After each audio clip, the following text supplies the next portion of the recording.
Bonjour, alors tout d'abord pour les masques, faites attention, n'achetez pas n'importe quoi, surtout que bientôt j'ai vu que Intermarché, Carrefour, etc. va vendre les masques, quoi, ils vont vendre les masques à prix coûtant et même en pharmacie ça va être gratuit pour certaines personnes, donc faites attention au niveau des masques. Sinon, eh bien Jean-Luc Reichmann nous l'a annoncé, donc aujourd'hui c'était une rediff de l'arrivée de Popol dans les 12 coups de midi, donc Jean-Luc Reichmann était dans son manoir chez lui, pas rasé, donc bon il devait être propre mais pas rasé quand même, donc voilà, donc ce matin aussi, donc il nous a encore rebalancé un tweet pour nous dire qu'il arrivait.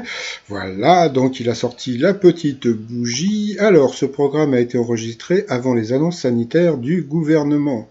Eh bien, vous aviez la jolie Mélissa. Ah, qu'est-ce qu'elle a été jolie cette fille quand même. Je crois que c'était une ancienne Miss, je sais plus d'où. Donc voilà. Et puis, je crois que, comment dire, vous pouvez la trouver sur Facebook. Je sais plus son nom, mais bon, voilà. Donc elle a eu une question assez facile pour commencer donc l'émission. Après donc vous aviez Jérémy.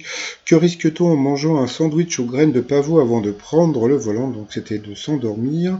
Après pour Popol, sa première question du jeu. Alors là c'est rigolo parce qu'il a eu une question facile. D'habitude il y a toujours des questions un peu tordues pour les candidats. Et puis là je me suis dit mais en fin de compte je me dis que quelque part ça a été programmé le fait qu'il gagne. Bon vous allez voir un petit peu par la suite. Mais bon, c'est pas grave, moi ça m'arrangeait, hein, parce que je le kiffais depuis le début. Donc quel pays a connu une période d'expansion territoriale au 19e siècle, appelant la conquête de l'Ouest en plus, donc c'était les États-Unis. Après, donc, vous aviez la jolie Séverine. Voilà, qui nous a fait des pas de danse. Quel sport arrive en tête de ceux qui améliorent la libido féminine? C'était le vélo avec celle. Pourquoi Taylor Swift a-t-elle utilisé la reconnaissance faciale sur son public lors d'un concert? Donc c'était pour trouver son harceleur, pardon.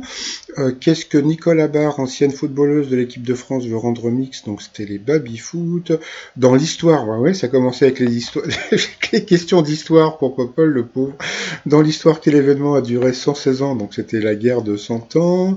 D'après un projet de Le Corbusier, quelle ville aurait dû être amputée d'une partie de son centre pour construire 18 tours et 2 autoroutes? Donc c'était Paris. Pourquoi la guerre du cochon qui opposa en 1859 les États-Unis et l'Empire britannique s'est-elle appelée ainsi? Parce qu'il y a eu la mort que d'un seul cochon. Donc voilà, donc sur cette question, elle est passée au rouge.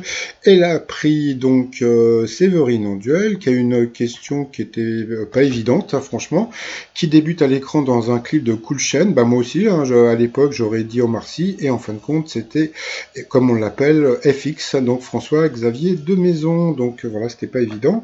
Donc voilà. Ensuite, eh bien, Mélissa, Jérémy et Paul se sont retrouvés donc je sais plus quoi. Et puis après, donc il y a Chris Marquez qui est venu faire la promo de son spectacle. Donc c'était sympathique, mais bon, moi j'ai toujours un problème avec les réalisateurs. Je trouve qu'ils filment mal les danseurs. Voilà, donc ils font toujours des plans sur le côté, etc. Quand on regarde des danseurs, si on aime la danse, on aime voir les pieds, on aime voir les gens, etc. Mais bon, passons. Voilà, et puis donc après, donc au coup par coup, eh bien on a pu voir que Popol d'abord est passé à l'orange. Voilà, après bon il y a eu des questions d'histoire, donc il a pu un petit peu nous montrer sa culture, et puis il est repassé encore une fois à l'orange, donc au rouge, qui dit rouge dit duel. Il a pris Jérémy en duel, qui a eu une question tordue. Donc c'est pour ça que je vous dis, je pense que quelque part comment dire, Paul a été avantagé. Donc, quelque part, c'était une victoire programmée pour Paul. Mais bon, moi, je m'en foutais à l'époque, et puis même maintenant, puisque bon, je considérais que c'était un bon candidat, et que voilà, que je voulais le voir dans le jeu. Bon, j'avais rien du tout contre Mélissa, elle était très mignonne, mais je sentais qu'avec avec Popol, il y aurait de l'émotion. Donc, voilà. Donc, par rapport à cette question, je crois qu'il a dit l'Australia Open, et c'était l'US Open. Donc voilà, donc c'était une question qui était assez dure, donc le genre de question que n'a pas Eric. Non, ça y est, je parle pas de lui en ce moment. Après, bien, Mélissa et Paul sont retrouvés donc en coup fatal, et puis voilà, toc toc toc, des questions plus ou moins faciles pour tous les deux, puis à la fin, eh bien, c'est pas Paul qui a gagné. Eh bien, Mélissa s'est jetée dans ses bras, mais bon, il y a toujours ce petit problème qu'il avait avant, ou je sais pas si c'est toujours, où il avait beaucoup de mal à prendre les gens dans ses bras. voilà, donc Jean-Luc Reichmann est venu le féliciter. Et puis après, première question, selon l'expression, lorsqu'on avoue ses sentiments à quelqu'un, on dit qu'on lui déclare sa flamme. Voilà, donc c'était assez simple. Dans le film de Spielberg, avec quel véhicule E.T. s'envole-t-il? Donc c'était la bicyclette. Quel réflexe du corps humain se produit généralement sous l'effet de la fatigue et de l'ennui? Donc le bâillement. Donc tout ça c'était assez simple. Hein. Quels sont les 3 ingrédients de la plus populaire des galettes de nos crêperies, la complète? Donc c'était jambon, beurre, fromage. Et puis à la fin, alors ça c'est ce que j'adore. Voilà, c'est ce que j'adore avec Paul. Voilà, la différence entre Paul et Eric, c'est que quand il y a une question facile, eh ben il se marre. Donc pour lui c'était une question facile parce qu'il la connaissait, donc on voyait qu'il commençait à rigoler. Comment appelle-t-on l'insurrection qui a eu lieu à Paris? Donc bien sûr c'était la Commune de Paris. Donc voilà, pour sa première victoire, il avait gagné 20 000 € à partager avec la cagnotte. Donc Mélissa, très sympathique, avait même versé une petite larme. Sa maman, quand la maman de Paul était très émue et surtout très étonnée de voir son fils gagner comme ça, donc elle était quelque part un peu bouche bée, donc ça faisait vraiment plaisir. Donc Jean-Luc Reichmann a voulu prendre Paul dans ses bras, mais bon, comme il expliquait, il a beaucoup de mal à prendre les gens dans les bras. Et puis par rapport à l'étoile mystérieuse, voilà, je peux vous spoiler puisque elle a déjà été trouvée, donc c'était il y a plus de 11 mois.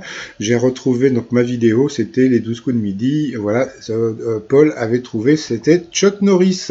Donc voilà, et puis à la fin du jeu, Jean-Luc Reichmann, toujours par hasard, est venu nous rappeler qu'il y avait toujours la cagnotte du 1er mai. Donc voilà. Donc si vous voulez téléphoner, vous pouvez appeler. Hein, puis comme je vous expliquais comment vous faire rembourser, si vous voulez vous faire rembourser. Donc voilà. Par contre, alors demain, je sais pas du tout ce qui va se passer, ce qu'il va y avoir.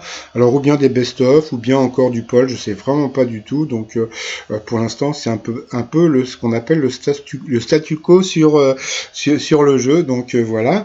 Et puis pour finir, mon nouveau t-shirt que j'ai fait hier pour rigoler, donc c'est Édouard Philippe avec un masque avec écrit c'est une mascarade. Quel jeu de mots, qu'est-ce qu'il est fort ce Claude. Allez, je vous souhaite une très très très bonne journée et je vous dis à demain, bye bye.